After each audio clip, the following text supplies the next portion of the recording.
Many people think that an American hero is a cowboy, or it's Brad Pitt, and it's Justin Bieber for the teenagers.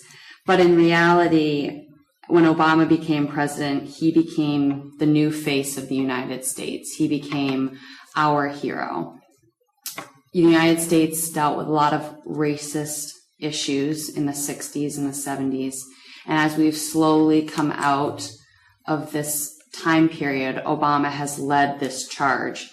He has been the leader as a Black president in stating that America is ready to change for the better. We are open to new things. We are open to new ideas.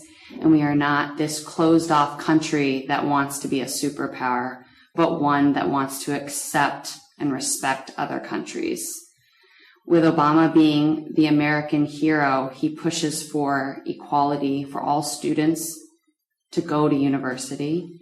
He pushes for everybody to have health care, and he pushes for the American dream to become a reality for all people. And to this end, Obama has become the real new American hero.